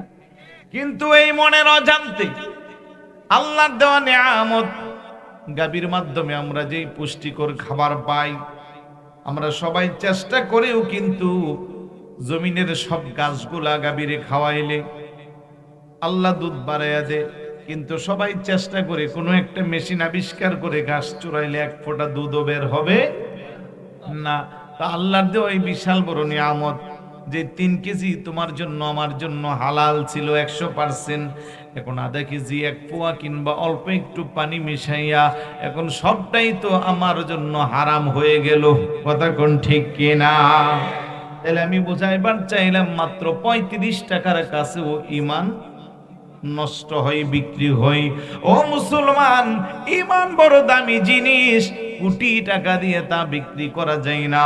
নবীর কলিজার টুকরা, বেহেশতের কোটি কোটি যুবকদের সর্দার, সাইয়্যিদুস শুহাদা, শহীদে দস্তে কারবালা, ইমামে আলী বাকাম, ইমাম হুসাইন রাদিয়াল্লাহু তাআলা আনহুকে সেদিন কারবালার জমিনে বুকের তাজা রক্ত বিসর্জন দিয়ে পাষাণ্ড ইয়াজিদ বাহিনী শহীদ করেছে। আমার ইমাম হুসাইন নিজের সম্পদ বিসর্জন দিয়েছে, সম্পদ বিসর্জন দিয়েছে, সন্তান বিসর্জন দিয়েছে, দেশের মায়া ত্যাগ করেছে, শেষ পর্যন্ত নিজের বুকের তাজা রক্ত দিয়েছে, তারপরেও ঈমান নামক দৌলত দেন নাই। কথা কোন ঠিক কিনা? আপনাকে আমাকে শিক্ষা দিয়ে গেছে, ও আমার নানা জানের উম্মতেরা, সত্যিকার অর্থে আমার নানা জানকে যারা ভালোবাসো, আমি হুসাইনের জীবন থেকে তোমরা শিক্ষা নাও। আমি কিন্তু আমার জানের মায়া ত্যাগ করেছি, তারপরও আমি কিন্তু ঈমান দেই না। কিন্তু আজকের মুসলমান 100 টাকার কাছে, 500 টাকার কাছে, 1 কাপ চায়ের কাছে, একটা পানের কাছেও ঈমান বিক্রি করে দে। কথা কোন ঠিক কিনা? ঈমান বড় দামি জিনিস, নষ্ট করা যাবে? চায়ের কথা বললাম যে বলে কেমনে হয়, 2 জন মানুষের মধ্যে ঝগড়া লাগছে, সাক্ষী দিতে হবে। এখন আমি তারে বুদ্ধি করে নিয়ে চায়ের দোকানে 10-20 টাকা খাওয়াইলাম। এখন এই মানুষটা সুস্থ মস্তিষ্কের অধিকারী, ন্যায়ের পক্ষে, হকের পক্ষে না বলে যিনি চা খাওয়াইছে তার পক্ষে কথা বলতেছে। এরকম স্বভাবের আছে না নাই? অথচ হাদিস শরীফ আছে, আসরের দিন আসরের আরশ আজিমের ছায়ার নিচে যেই 7 শ্রেণীর ব্যক্তি স্থান পাইবে, তার মধ্যে একটা হলো ইমামুন আদিলুন, ন্যায় পরায়ণ বাদশা। কিন্তু এখন ন্যায় পরায়ণ বাদশা হলো রাজ্যের জন্য, সমাজের জন্য হইলো সর্দার, ঠিক না? বহু সর্দার আছে না, সুদ খায়া উল্টা পাল্টা করে বিচার করে, আছে না নাই? কি আপনাদের খারাপ লাগতেছে? উঠেন কেন? উঠেন না। আমি আলোচনা এখনো শুরু করিনি, এই জন্য আমি আধা ঘন্টার মতো শুধু অবজারভেশন করি অবস্থা কি। অবস্থা বুঝে ব্যবস্থা, অবস্থা বুঝে আলোচনার টপিকসও চেঞ্জ করতে হবে। আমি একটু ভালো কথা বলতে চাচ্ছি, যদি সুযোগ না দেন তাইলে আমি ওই আপনারা যেটা চান ওইটার ভিতরে চলে যাব। আপনারা কি চান আমি সেটাও জানি। অনেক কষ্ট করে সেই কোথায় চট্টগ্রামে তো দূরে আইসা যদি 2-4টা কোরআন হাদিসের কথাই না বলি যেগুলো আমাদের জীবনকে পরিবর্তন করবে, তাহলে কি লাভ? আপনাদেরই ভাই আয়োজন করে কি লাভ, আমারই এসে কি লাভ? কথা বলেন ঠিক না? তাহলে মনোযোগ দেন। ইমানদারের ঈমান বড় দামি জিনিস। ছোট্ট একজন মানুষ, সমাজে যার মর্যাদা নাই, রিক্সা চালা, ঠেলা গাড়ি চালা, ভ্যান গাড়ি চালা, কিন্তু সে পাক্কা ইমানদার। আরেকজন 1000 কোটি টাকার মালিক, টাকার কোনো অভাব নাই। আল্লাহকে যদি বলি আল্লাহ আপনার কাছে কার মর্যাদা বেশি, আমার আল্লাহ জবাব দিবে আকবরের সবচেয়ে বেশি সম্পদ কার? আমি আল্লাহ ওই দিকে তাকাই না। সবচেয়ে বড় বংশকার, আমি আল্লাহ ওই দিকে তাকাই না। সবচেয়ে বেশি ক্ষমতাকার, আমি আল্লাহ ওই দিকে তাকাই না। সবচেয়ে বেশি শিক্ষিতকে, আমি আল্লাহ ওই দিকে তাকাই না। কার গায়ের রং কালো কারটা সাদা, আমি ওই দিকে তাকাই না। ও আমার আল্লাহ, আপনি কি দিয়ে আপনার বান্দার মর্যাদা বাড়ান? আল্লাহ কো ইন্না আকরামাকুম ইনদাল্লাহি আতকাকুম। আমি আল্লাহর কাছে ওই বান্দার মর্যাদা বেশি যার তাকওয়া যত বেশি। বড় করে বলি সুবহানাল্লাহ। তাকওয়া তার যত বেশি, তার মর্যাদা আল্লাহর কাছে তত বেশি। আমরা সবাই আল্লাহর বান্দা। আপনিও বান্দা, আমিও বান্দা, ডানেও বান্দা, বামেও বান্দা। ও আমার আল্লাহ, কিছু কিছু বান্দা মাঝে মধ্যে তোমার বন্ধু হয়ে যায়। আল্লাহ কো বন্ধু যেই বান্দা হই, হাজার হাজার কোটি টাকার মালিক দেওয়া হয় না। উচ্চত মানের শিক্ষিত হয়ে আমি আল্লাহর বান্দা, কিন্তু আমার বন্ধু হই না। আল্লাহ তোমার বান্দা কেমনে তোমার বন্ধু হয়? আমার যেই বান্দার তাকওয়া যত বেশি, সেই বান্দাই আমি আল্লাহর বন্ধু হয়ে যাই। বড় করে বলি সুবহানাল্লাহ। তাহলে তাকওয়াবান বান্দার মর্যাদা কম না বেশি? এই জন্য আল্লাহ বলেন সুম্মাস্তাকামু, মুখ দিয়া স্বীকৃতি দিল রব আমার আল্লাহ। অতঃপর সেই কথার উপরে যখন স্থির থাকলো, তখনই তার জন্য পুরস্কার। এটাকে বলা হয় ইস্তেকামাত, ইমানের অটলতা, গভীরতা। সুম্মাস্তাকামুর ব্যাখ্যা করতে যাইয়া ইমাম বাগাবী রহমতুল্লাহি আলাইহি, যিনি তাফসীর বাগাবী বা মাআলিমুত তানজিল, ওই তাফসীরের মধ্যে একটা চমৎকার ঘটনা বর্ণনা করেছেন। শুরু করব? পিছনে ঘুম আসতেছে নাকি? সুম্মাস্তাকামুর তাফসীর করতে যাইয়া উনি বর্ণনা দিচ্ছেন, আপনার নবী আমার নবী রাহমাতুল লিল আলামিন নবী যখন মেরাজ রজনীতে যাচ্ছেন, কোন দিকে? কোথায়? আরশ আজিমে গেলেন নবী খোদার আরশে। আরশে বলে নবীর সকাশে, জুতা মোবারকের ধুলি, জুতা মোবারকের ধুলি আমার বুকে রেখে যান মুদের রাসূল আল্লাহর মেহমান। মুদের রাসূল ও ভাইয়া মেরা বড় ভাগ্যবান, মুদের রাসূল আল্লাহর মেহমান। সুবহানাল্লাহ না? আপনার নবী আমার নবীরে মেহমানে আলা বানাইয়া আরশ আজিমের মহান সিংহাসনে আমার আল্লাহ নিয়েছিলেন। যেই নবীর খাদিম ছিল ফেরেশতা জিবরাইল, আসমান থেকে একেবারে মসজিদে হারাম থেকে মসজিদে আকসা পর্যন্ত, সেখান থেকে উপরের দিকের ভ্রমণ, প্রথম দ্বিতীয় তৃতীয় চতুর্থ পঞ্চম ষষ্ঠ সপ্তম আসমান ভেদ করে সিদরাতুল মুনতাহা লা মাকান লা জামান ৭০,০০০ নূরের পর্দা অতিক্রম করে আরশ আজিমের মহান সিংহাসনে জুতা মোবারক সহ আপনার নবী আমার নবীকে আল্লাহ মেহমানে আলা বানাইয়া একেবারে নিচের কাছাকাছি জায়গায় বসিয়েছেন। আল্লাহ কো ফাকানা কাবা কৌসাইনি আও আদনা, তিন আর দনুক যতটা কাছাকাছি আমার দোস্ত হাবিবুল্লাহ মেরাজ রজনীতে আমার ততটা কাছে ছিল। চিৎকার করে বলি সুবহানাল্লাহ। নারে তাকবীর, নারে রিসালাত, আহলে সুন্নাত ওয়াল জামাত, শাহেনশাহে মদিনা। ও মুসলমান, কেন তুমি বুঝো না? ঊর্ধ্বাকাশ ভ্রমণ সপ্তম আসমানের পরে ফেরেশতা জিবরাইল কো আমি আর যেতে পারবো না। আর যদি এক পরিমাণ চুল আমি সামনে অগ্রগতি হয়, লাউ দানাউতু মিসলা শারাতিন লা উহরিকাত, তাহলে আমি আল্লাহর নূরের তাজাল্লির বদৌলতে জলে পুড়ে সারখার হয়ে যাব। ফেরেশতা জিবরাইল কিসের তৈরি? ফেরেশতারা কিসের তৈরি? নূরের তৈরি। ফেরেশতা কো আমি আর সামনে গেলে জলে পুড়ে সারখার হয়ে যাব। আর আপনার নবী আমার নবী অনায়াসে উপরে চলে গেছে। এবার ফতুয়া আপনি দিবেন, আমার নবী নূরের না মাটির? জোরে বলুন সুবহানাল্লাহ। ওই নবী যখন মেরাজে যাচ্ছে, প্রথম আসমানের কাছে যাইয়া হঠাৎ করে আমার নবীজির নাক মোবারকের মধ্যে একটা সুঘ্রাণ লাগছে। সুবহানাল্লাহ বলবেন না? নবীজির নাক মোবারকে সুঘ্রাণ, এটা কি সোজা ব্যাপার নাকি? যেই নবী রাস্তা দিয়ে হেঁটে গেলে সাহাবারা অনেকদিন পরে গেলেও বুঝতো যে এই দিক দিয়ে আমার রাসূল গমন করেছে। যেই নবীজির গাম মোবারক ফেরেশতারা বোতলের মধ্যে আতর বানাইয়া রাখতো। আপনি আমি একটা গেঞ্জি একবারের বেশি দুইবার গায়ে দিলে নিজের গেঞ্জি নিজের দুর্গন্ধের জন্য পড়তে পারি না, গামের দুর্গন্ধ। কিন্তু আমার নবীর গামের দুর্গন্ধ ছিল না, বড় সুগন্ধ ছিল, যার পচিনা মেশক আম্বর হতে অধিক চমৎকার। সাহাবারা আতুর রূপে করত তাহা ব্যবহার। পচিনা মানে আমার নবীর ঘাম মোবারক। চিৎকার করে বলি সুবহানাল্লাহ।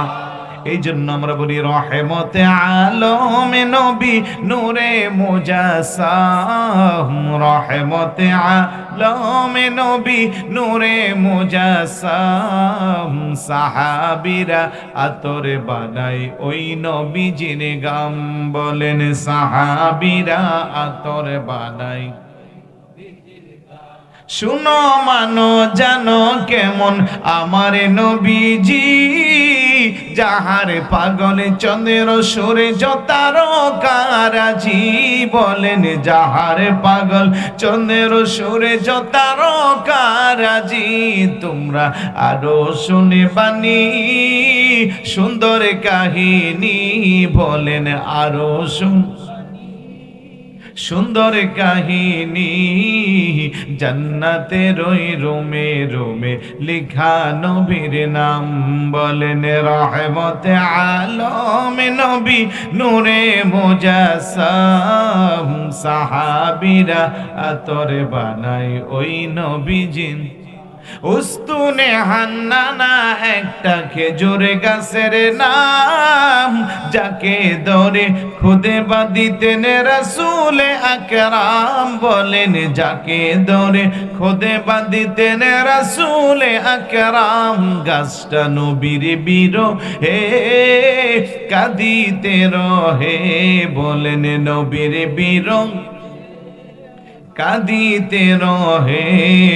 হতবাক হইলেন যত সাহাবা ইকরাম, বলেন রহমতে আলমে নবী নূরে মুজাসসাম। সাহাবীরা আতরে বানাই ওই নবীজির গাম, জোরে বলি মারহাবা। আমার মায়েরা বাবারা, প্রথম আসমানের কাছে আমার নবী গেল, একটা সুঘ্রাণ আমার নবীজির নাক মুবারকের মধ্যে লাগলো। আমার নবী ডাক তাকো জিবরাইল, ও ভাই জিবরাইল, এই চমৎকার সুঘ্রাণটা কোত্থেকে আসলো? আল্লাহর জিবরাইল আলাইহিস সালাতু ওয়াসসালাম ডাক দেখো, ইয়া রাসূলুল্লাহ, ইয়া হাবিবাল্লাহ, এটা দুনিয়ার কোনো সাধারণ সুঘ্রাণ না গো নবীজি, এটার পিছনে লম্বা এক কাহিনী। আমার নবীকে আমি আগে জানতে চাই। বড় করে বলি সুবহানাল্লাহ। এবার জিবরাইল জবাব দিচ্ছে, ইয়া রাসূলুল্লাহ, ফেরাউন যখন নিজেকে সবচেয়ে বড় খোদা বলে দাবি করেছিল, ফেরাউনের কন্যার একজন দাসী ছিল। ফেরাউনের কন্যার দাসী।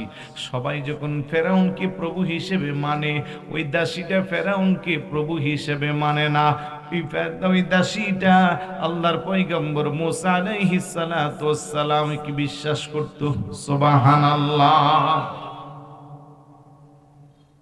ফেরাউনের খবর জানেননি আপনারা? সে আসিল মিশরের একটা কবরস্থানের নৈশ প্রহরী, রাত্রে জায়গা জায়গায় পাহারা দিত। তারপরে চুরি ডাকাতি কইরে একটা সময় অনেক সম্পদের যখন মালিক হইল, এবার সে নিজেরে ডিক্লার করলো, আমি সবচেয়ে বড় খোদা, আনা রব্বুকুমুল আ'লা। বড় করে বলি না নাউজুবিল্লাহ। এখন তার যেহেতু শক্তি সামর্থ্য, টাকা পয়সা, ধন দৌলত, জনবল বেশি, কারণ বাধ্য করে সে সিংহাসনে বসে মানুষকে বলল যে আমারে প্রভু মানতে হইব, না হই তারে আমি কি করব, শেষ করে ফেলব। লম্বা চোরা কথা, আমি মুখ ছামারিটা বলতেছি। তো ওই ফেরাউনের একটা কন্যা ছিল, আর ওই কন্যার দাসী। দাসী বুঝেন তো? বর্তমানে বলি আমরা কাজের মেয়ে বা বুয়া, আয়া, শহরে যা বলি আর কি। একদিন ফেরাউনের কন্যার মাথার চুল আশ্রাচ্ছে, কি দিয়া? চিরুনি দিয়া। হঠাৎ করে চিরুনিটা হাত থেকে ছুটে নিচে পড়ে গেছে। দাসী নিচ থেকে ওঠানোর সময় জবান দিয়া ওটু বের হয়ে গেছে, বিসমিল্লাহ। বড় করে বলি না সুবহানাল্লাহ, আল্লাহর নাম। ফেরাউনের কন্যা শুনে তেলে বেগুনে জ্বলে গেছে, ডাক দিয়া কো, দাসী, আমার খাস, আমার পরশ, আমার বেতন দিয়া তোর সংসার চালাস, আর তুই মুসার প্রভু, মুসা যারে খোদা মানে ওই আল্লাহর নাম নিলি, তোর তো বলা উচিত ছিল বি ইসমি ফিরাউন। বড় করে বলি না নাউজুবিল্লাহ। আর একটু জোরে বলুন না নাউজুবিল্লাহ। দাসীকো, আমি আল্লাহকে মানি, আল্লাহকে বিশ্বাস করি। মুসা নবী যেই আল্লাহকে মানে আমিও সেই আল্লাহকে মানি। আর আমরা একজন মানুষ, তোমার বাবাও মানুষ, মানুষ হইয়া কি মানুষকে কখনো খোদা মানতে পারে? ফেরাউনের কন্যা একেবারে রেগে ফুঁসলে গেছে।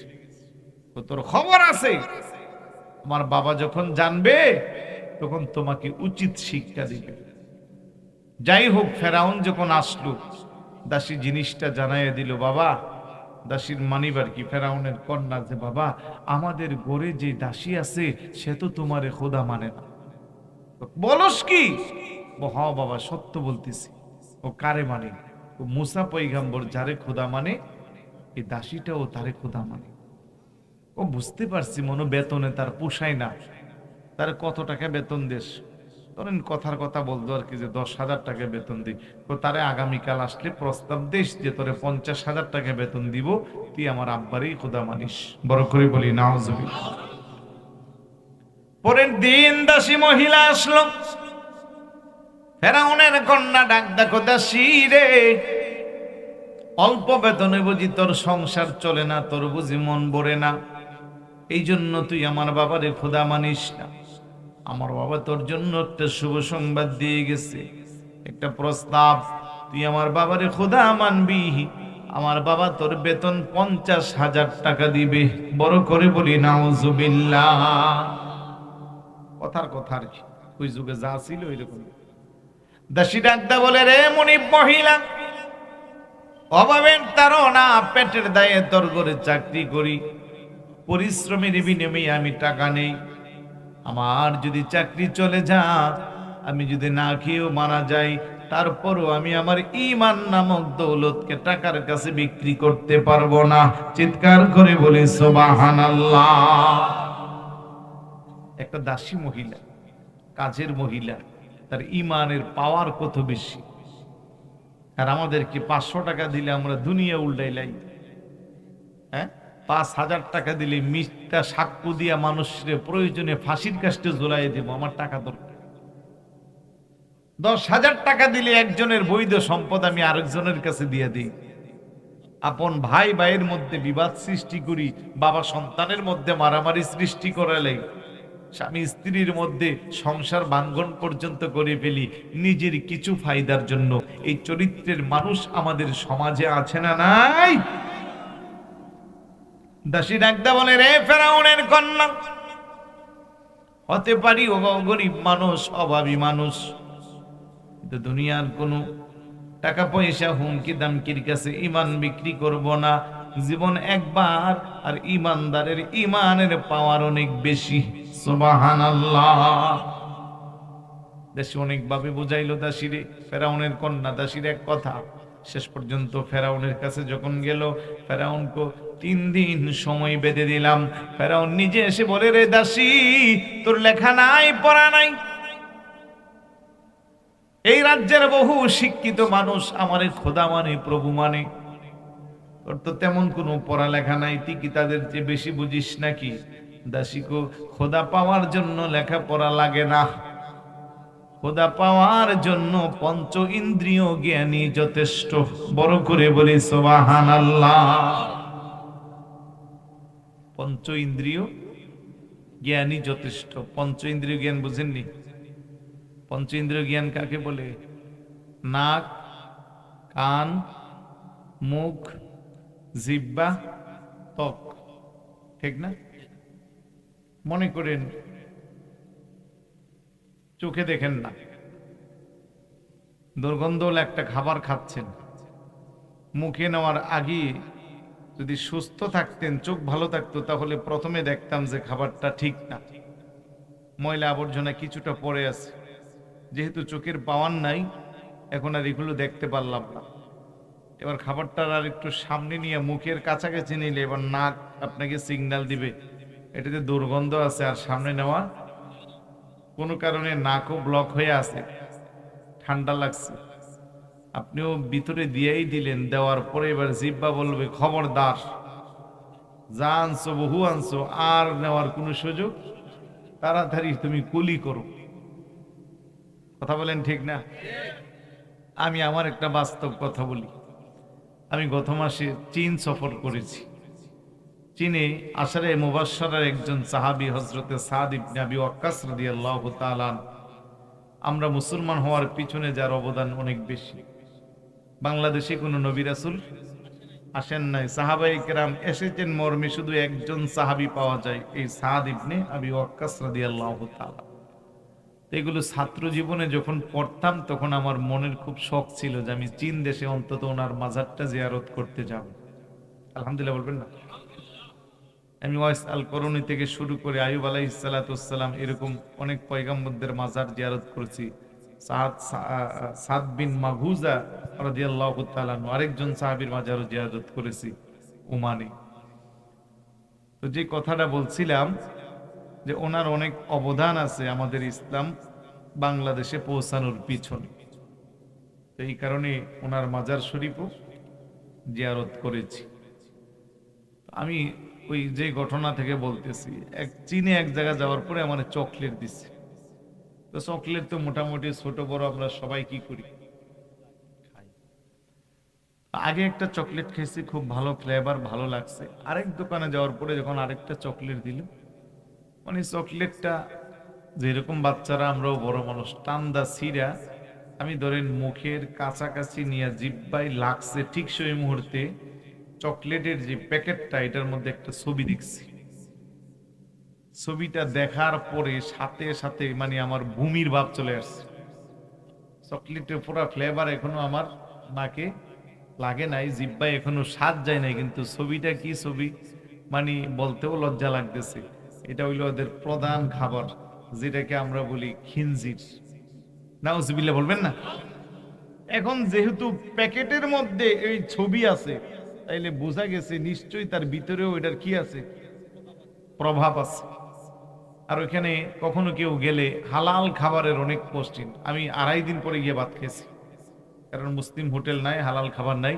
শুকনা খাবার খাইয়া বাঙালি কতক্ষণ থাকতে পারে? আমরা ভাত না দেখলে মনে হয় যেন আমরা দুনিয়া কি এমন, কথা কোন ঠিক না? তারপরে গিয়ে এক জায়গা আবিষ্কার করছি, তারপরে দিনে একবার করে প্রত্যেক দিন রাতের বেলা একবার করে ভাত খাইতাম, আর দিনের বেলা নুডলস, তারপরে আপনার শুকনা বিস্কিট, খেজুর এগুলা খেয়ে থাকতাম। তা আমি যেটা বুঝাইবার চাইলাম যে প্যাকেটটার মধ্যে ওই দৃশ্যটা দেখে আমার চোখ, নাক এগুলো প্রথমে আমি না দেখি টান্দা ছিঁড়ে মুখে নিয়ে গেছিলাম, মুখের কাছাকাছি নেওয়া এই প্যাকেটের দৃশ্য দেখে আমি এটাকে কি করলাম, ফেলে দিলাম। তাহলে এই পঞ্চ ইন্দ্রিয় এই জ্ঞানটার জন্য কি শিক্ষার দরকার আছে? এটার জন্য শিক্ষার দরকার নাই।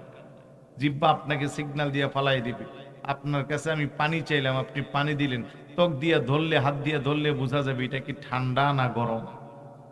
এই পঞ্চ ইন্দ্রিয় জ্ঞানের শক্তি। ছোট্ট একটা এক্সাম্পল দিলে বুঝবেন, মনোযোগ আসেনি? ইমামে আজম আবু হানিফা রহমতুল্লাহ আলাইহির যুগে 25 থেকে 30 জন শ্রেষ্ঠ শিক্ষিত বিজ্ঞানী, তারা ঘুরে আর আল্লাহ বলতে কোনো কিছু পারে, গাছতলায় বসে বসে সুতা থেকে চরখা দিয়া সুতা গ্রহণ করে সে বলছে কেউ যদি আল্লাহর না পায় তাহলে আমার কাছে পাঠিয়ে দিও, আমি আল্লাহর সন্ধান দিব। জোরে বলুন না সুবহানাল্লাহ। পুকুর পাড়ের সেই মহিলা কি শিক্ষিত? ওরা কিন্তু সর্বোচ্চ শিক্ষিত। ওরা টিম বেঁধে আল্লাহরে খুঁজা পানা, চায়ের দোকানদার আপনারা কিছু মনে করেন না, একটু মহিলার কাছে যান। ওরা কৌতূহলী ভাব নিয়ে মহিলার কাছে গেছে, যাই দেখতেছি ঠিকই গাছতলায় বসে বসে একটা চরকা থেকে আরেকটা চরকার মধ্যে সুতা নিতে আছে। আগে যে তাঁতির কাজ করতো, লুঙ্গি বানাইতো, মুরব্বীরা যারা আপনারা হয়তো দেখছেন, এরকম সুতা নিত না, নরসিংদী এলাকায় বেশি ছিল। ওরা যায় গায়ে বুড়ি বলে কি তোর লেখাপড়া কি? আমার কোনো লেখাপড়া নাই। নাম টাম লেখতারস? আমি জীবনে কলমও দেখছি না। তোর কাছে নাকি আল্লাহর সন্ধান আছে? জি আল্লাহর সন্ধান আছে। তো লেখাপড়া ছাড়া তুই আল্লাহরে কেমনে পাইলি? আমার পঞ্চ ইন্দ্রিয় শক্তি আমারে পাইতে সাহায্য করছে। ওই পঞ্চ ইন্দ্রিয় শক্তির কথা বলতেছে। বলে আল্লাহ আছে? বলে হ্যাঁ আছে। তুই কেমনে বুঝলি? দেখো আমি আল্লাহরে পাওয়ার জন্য আমার এই দুইটা চরকা আমারে সাহায্য করছে। তো কেমনে? আমার চরকাটারে আমি ঘুরাইলে ঘুরে, না ঘুরাইলে ঘুরে না। তখন আমি চিন্তা করলাম, প্রত্যেক দিন নিয়মতান্ত্রিক ভাবে পূর্ব আকাশে সূর্য ওঠে, পশ্চিম আকাশে সূর্য অস্ত যায়। রাতের বেলা মিটি মিটি তারকারাজি দিয়া এই বিশাল বড় আসমানটাকে সুশোভিত করে। পূর্ণিমার চাঁদের রাত দিনের আলোর চেয়ে সুন্দর করে ফেলে। এই নির্দিষ্ট নিয়মতান্ত্রিক ভাবে সব কিছু যে চলমান, নিশ্চয়ই তার পিছনে কোনো না কোনো কারিগর আছে। আর যিনি এগুলা পরিচালনা করেন উনি হইলেন আল্লাহ। কারণ আমার চরকা আমি না ঘুরাইলে ঘুরে না। তাহলে এই পৃথিবীর সবকিছু কি নিজে নিজে চলবো? আমি চিন্তা করে দেখছি যে নিশ্চয়ই একজন আছে যিনি এগুলা চালা, আর তিনি হইলেন আল্লাহ। ওরা একজন আরেকজনের সাথে কথা তো ঠিক আছে রে, বুড়ির তো লেখাপড়া নাই কিন্তু যুক্তি তো ঠিক আছে। কিছুক্ষণ পরে গায়ে বুড়ি বলে কি, আচ্ছা ঠিক আছে তোর কথা ধরে নিলাম যে আল্লাহ একজন আছে, তবে একজন না অনেকজন। নাউজুবিল্লাহ বলবেন না। বুড়ি কো আগে বলো আল্লাহ একজন আছে যে এটা মানসুনি। ওরা চুপচাপ থেকে হয় এটা মানছি, তোর কথার কি আছে? যুক্তি আছে, তবে আল্লাহ একজন এটা মানি না। আল্লাহ আছে মানছি কিন্তু একজন এটা মানি না। বুড়ি কো না রে ভাই, এটাও মানতে হবে। বলে তুই এটার জ্ঞান করতে গিয়ে পাইলি? তাও আমার চরকা থেকে পাইছি। কেমনে? দেখো আমার চরকাটারে আমি ডান দিকে ঘুরাইলে ডান দিকে ঘুরে, বামে ঘুরাইলে বামে ঘুরে। আমি চিন্তা করলাম এই পৃথিবীর স্রষ্টা যদি একজন না হইয়া দুইজন হইতো, আমার যদি আরেকজন পার্টনার থাকতো, তাহলে আমি চাইতাম ডান দিকে, সে চাইতো বাম দিকে। এক সময় ঝগড়া লাগে আমার চরকাটা ভেঙে যাইতো। সুবহানাল্লাহ না? তো আল্লাহ যদি একজনের জায়গা দুইজন হইতো, পৃথিবী বহু আগেই কিয়ামত হয়ে যেত। যেহেতু আল্লাহ একজন, এখনো পৃথিবী সুন্দরভাবে চলতেছে। সুবহানাল্লাহ বলবেন না? নাস্তিকগুলার চক্ষু খুলে গেল। ওরা সর্বোচ্চ ডিগ্রি নিয়ে আল্লাহরে খুঁজে পায় না, আর গাছতলায় পুকুর পাড়ে বসা এক বুড়ি মহিলা চরকাতে সুতা ঘোরাই আল্লাহ পায়। আমি বোঝাইবার চাইলাম আল্লাহরে পাওয়ার জন্য ওই যে ফেরাউন বলতেছে রাজ্যের সমস্ত শিক্ষিতরা আমারে খোদা মানে, আর তুই কম দামি বেতনের দাসী আমারে খোদা মানিস না। দাসী কো মানুষ হইয়া মানুষরে খোদা মানবে? এটা আমার দ্বারা অন্তত সম্ভব হবে? অনেক চেষ্টা করলাম, কোনোভাবেই দাসীকে বোঝানো যায় না। শেষ পর্যন্ত ফেরাউন সিদ্ধান্ত নিল, সোজা আঙ্গুলে যেহেতু গিয়ে উঠে না, তারে কঠিন শাস্তি দিয়া রাজ্যের মানুষকে বুঝাইয়া দিমু আমি ফেরাউনকে খোদা না মানলে কি শাস্তি। কেউ যদি দেখতে চায় সে যেন আমার রাজ্যের অমুক দিন অমুক জায়গায় দৃষ্টান্ত দেখতে আসে। চিৎকার করে বলি নাউজুবিল্লাহ। রাষ্ট্রীয় দায়িত্ব দিয়া দিল, আকবর স্কুল মাঠে বিশাল বড় প্যান্ডেল করো, রাষ্ট্রের মধ্যে এলান করে দাও আমি ফেরাউনকে খোদা না মানলে কি শাস্তি, কেউ যদি দেখতে চায় তারা যেন অমুক দিন অমুক তারিখ অতটা সময় উপস্থিত থাকে। যেই কথা সেই কাজ, চতুর্দিক থেকে এলান হয়ে গেল, হাজার হাজার মানুষ মাঠে উপস্থিত হয়ে গেল। দাসী মহিলা, তার 7টা ছোট ছোট বাচ্চা ছিল, ওই বাচ্চাগুলা সহ দাসী মহিলাকে ওই বিশাল বড় উন্মুক্ত ময়দানে হাজির করা হলো।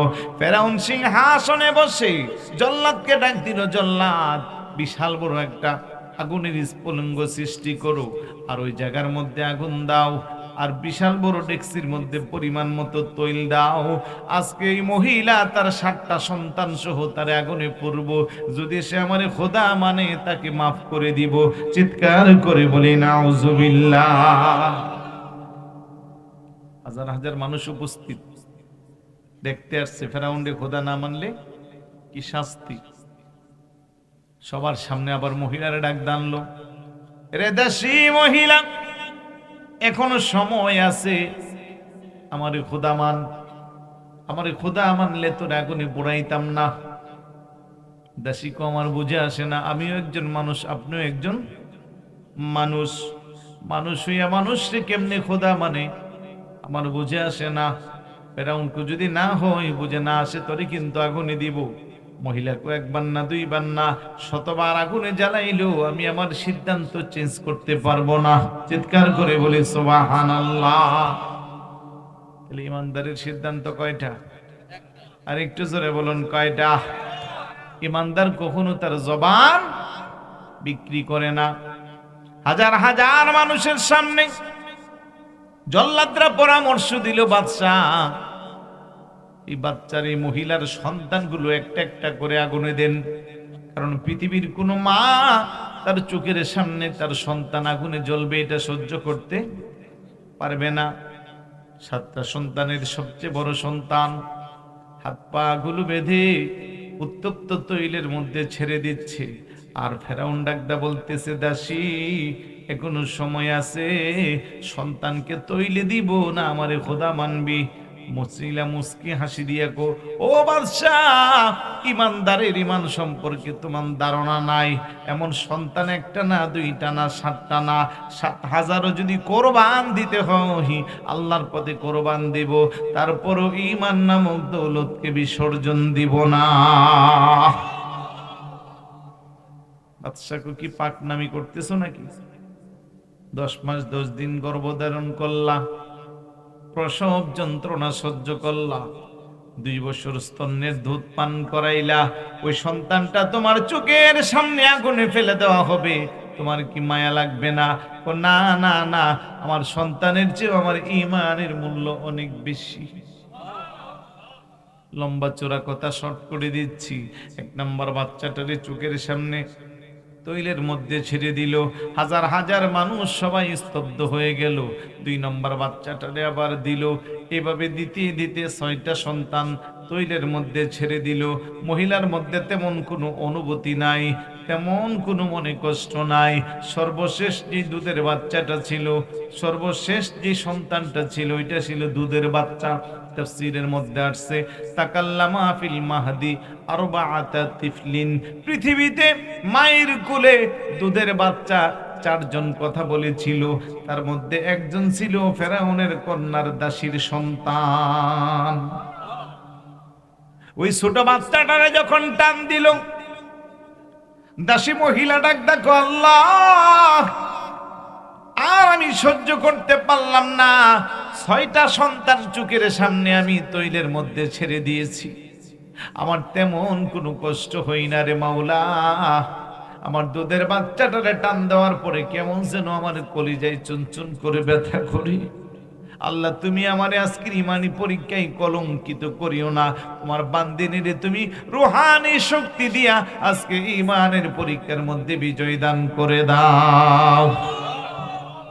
সঙ্গে সঙ্গে ছোট বাচ্চাটার জবান খুলে যা, ডাক দিয়ে আম্মু তুমি কষ্ট পেও না, যদিও দুনিয়ার মানুষের চক্ষু দ্বারা দেখতেছে আমাদেরকে তৈলের মধ্যে ফেলে দেওয়া হচ্ছে, না না না, তৈলে ফেলে দিতে দেরি, জান্নাতের ফেরেশতারা কুলি নিয়া আমাদের জন্য আল্লাহ দেওয়া একটা স্পেশাল জান্নাতের মধ্যে আমাদেরকে রাখতেছে। আল্লাহু আকবার বলেন।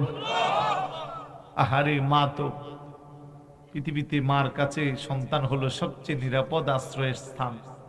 সেই মার চোখের সামনে আজকে ঈমান রক্ষা করার জন্য একের পর এক 6টা সন্তান দিয়া 7 নম্বরের বাচ্চাটারে টান দেওয়ার উপরে মহিলা থরথর করে কাঁপে। আল্লাহ, ও আমার আল্লাহ, আমার ঈমানটারে তুমি আজকে মজবুত করে দাও, ইস্তেকামাতের উপরে অটুট থাকার তৌফিক দাও। বাচ্চাটাও জবান খুলে গেল, মা তুমি চিন্তা করিও না।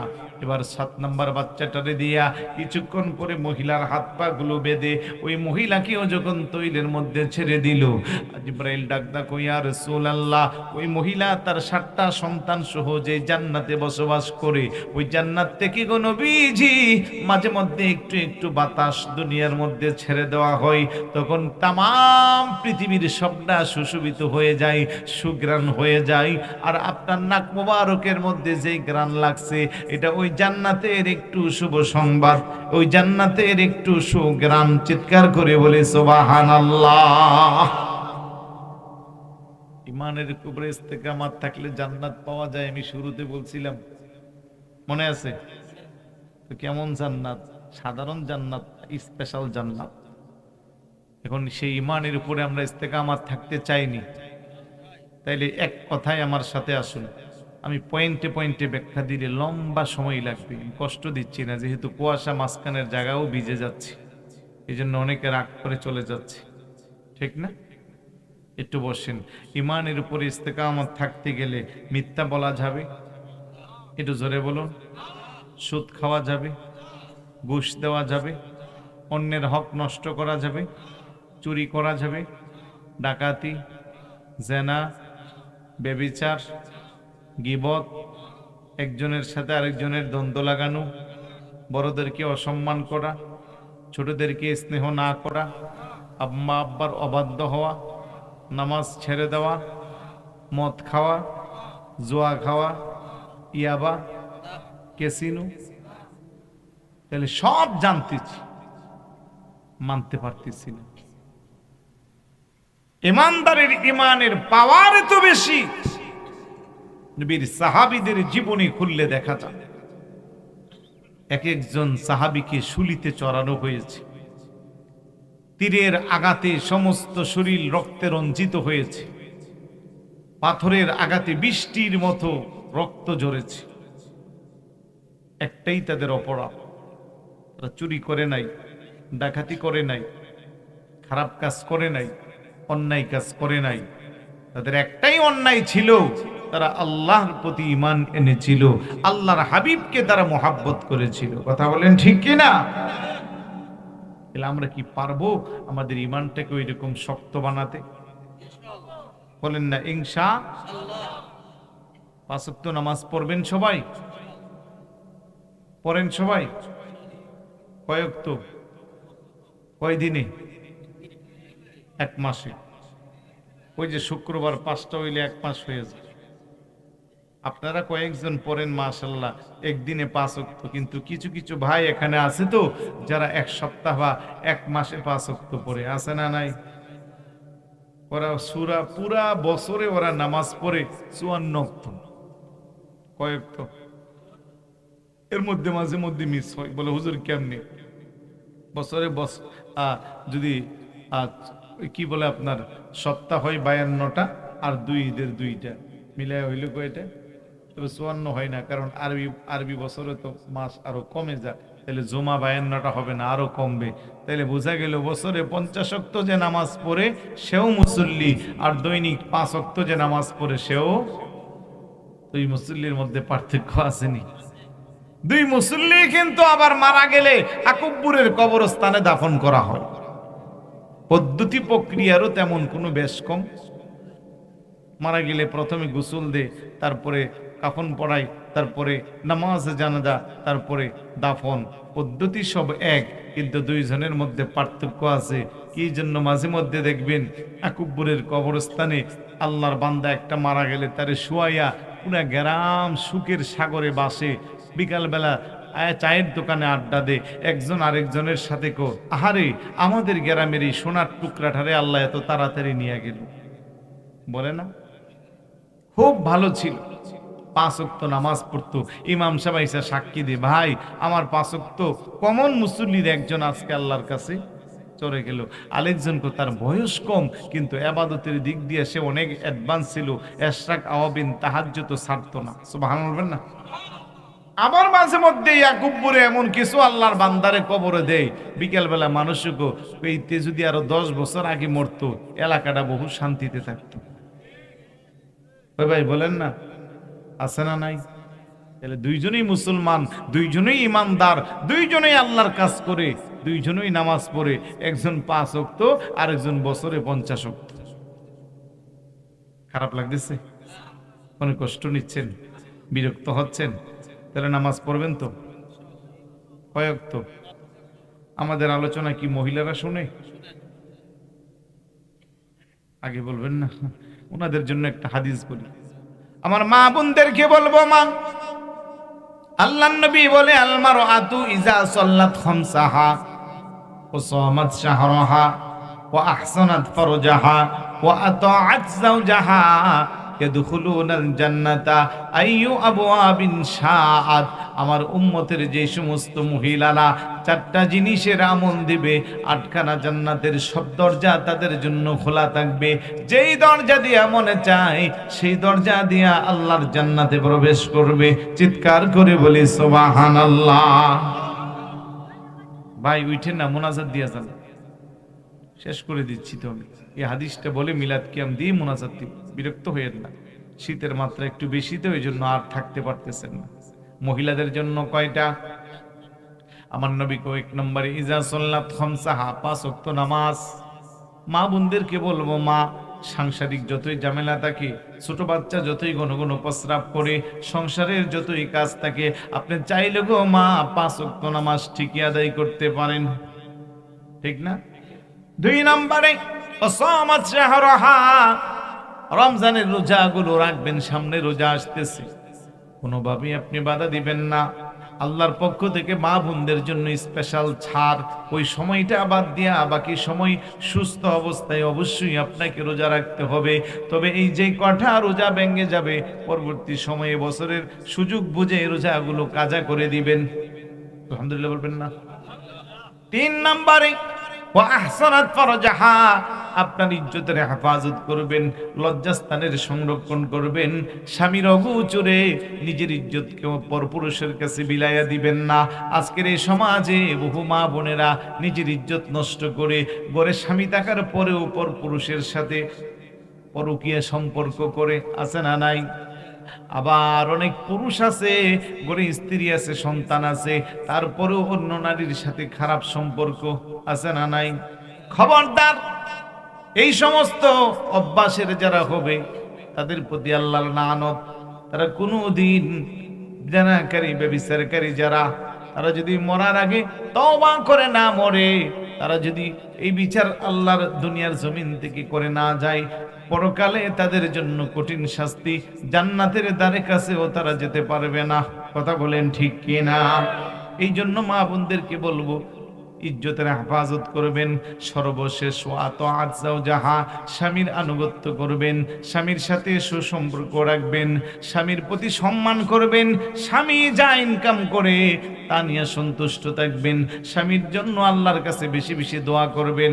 স্ত্রী যদি নেককার হয়, তার প্রভাব স্বামীর রিজিকের মধ্যে পড়ে। কথা কোন ঠিক কিনা? এই 4টা জিনিস আমার যে মা বোন আমলে দিবে, আমার নবী কইয়াত খুলুনাল জান্নাতা আইয়ু আবওয়াবিন শাআত, 8খানা জান্নাতের যেই জান্নাত দিয়া মনে চাই আমার উম্মতের মহিলা সেই দরজা দিয়া জান্নাতে প্রবেশ করবে। আল্লাহ যেন কবুল করে, বলুন আমিন। মা বোন যারা আছেন আপনারাও দামি হয়ে যাবেন। মা দামি হলে সন্তান দামি হয়, মা নামাজি হলে সন্তান নামাজি হয়, মা পর্দানিশীল হইলে ওই মার কন্যা মেয়েটা পর্দানিশীল হয়। এই জন্য আমি যুবকদেরকে শেষ কথা বলবো, আব্বা আম্মা যাদের বেঁচে আছে কোনোদিন মার মনে কষ্ট দেওয়া যাবে না, বাবার মনে কষ্ট দেওয়া যাবে না। আল্লাহ নবী কহুমা নারুকা ওয়া জান্নাতুকা, পিতা মাতাই তোমার জান্নাত, পিতা মাতাই তোমার জাহান্নাম। রিদার রব্বি ফি রিদাল ওয়ালিদাইন ওয়া সাখাতুর রাব্বি ফি সাখাতিল ওয়ালিদাইন। পিতামাতা সন্তুষ্ট হলে আল্লাহ সন্তুষ্ট, পিতামাতা অসন্তুষ্ট হলে আল্লাহ অসন্তুষ্ট। নামাজ পড়তে পড়তে জিন্দেগি শেষ করে ফেললাম, রোজা রাখতে রাখতে জিন্দেগি শেষ করে ফেললাম, দান খয়রাত করে এলাকার মানুষের কাছে দানবীর সাবলাম, মানুষ আমারে খুব ভালো বলে, কিন্তু আমার প্রতি আমার মা অসন্তুষ্ট, আমার প্রতি আমার বাবা অসন্তুষ্ট। খোদার কসম রে বাবা, মা বাবা যদি অসন্তুষ্ট হয়, নামাজ পড়ার পরেও আপনার ঠিকানা জাহান্নাম। চিৎকার করে বলি নাউজুবিল্লাহ। এই জন্য আব্বা আম্মা যাদের বেঁচে আছে তাদের খেদমত করা দরকার আসেনি, সেবা যত্ন করা দরকার আসেনি।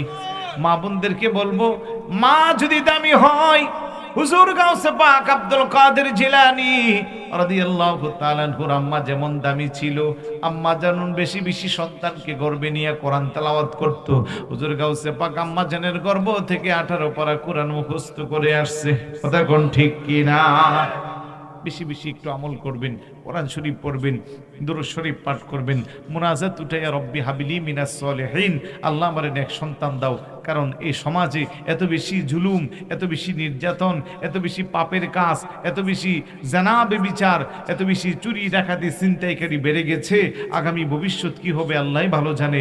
তাই আমরা সবাই আমাদের সন্তানগুলোকে নেক সন্তানে যদি রূপান্তরিত করতে পারি, অন্তত বৃদ্ধকালে বাবা মাকে বৃদ্ধাশ্রমে পাঠাবে।